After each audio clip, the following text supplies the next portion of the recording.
군용 비행장이나 사격장 때문에 군소음 피해에 시달리고 있는 주민들을 대상으로 국방부가 보상금 지급에 나섰습니다.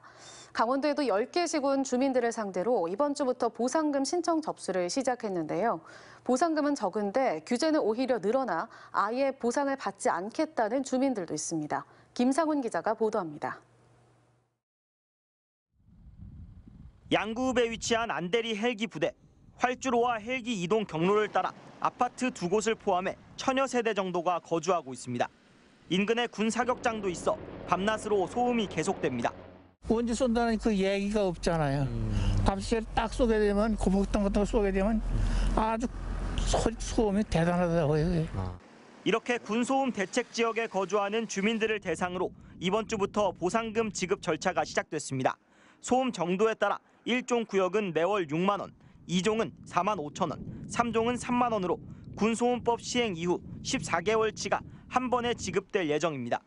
그동안 아무런 보상도 받지 못한 주민들은 일단 보상금을 신청하겠다면서도 근본적인 해결책은 아니라는 입장입니다.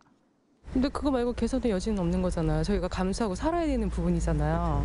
가장 좋은 거는 소음이 안 들리는 방법이겠죠. 보상금에 대한 논란도 여전합니다. 2011년 이후 전입자는 보상금이 절반으로 줄어들고 1989년 이후 전입자는 30%가 감액됩니다. 사격장 인근 주민들은 한 달에 15일 이상 사격이 진행돼야 전액을 보상받을 수 있습니다. 사격 일수가 7일보다 적으면 월 보상금이 3분의 1로 줄어듭니다.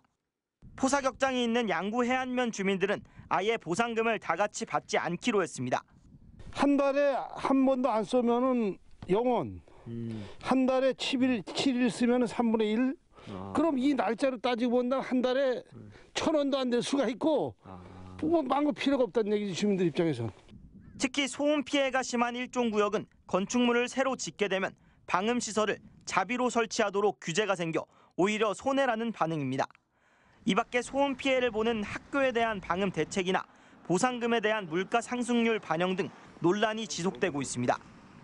지난 2020년 11월 소음법 시행 이후 불과 1년 2개월 동안 국회에 제출된 제정안만 해도 8개에 달하는 등 주민들의 목소리를 충분히 반영하지 못했다는 지적을 받고 있습니다.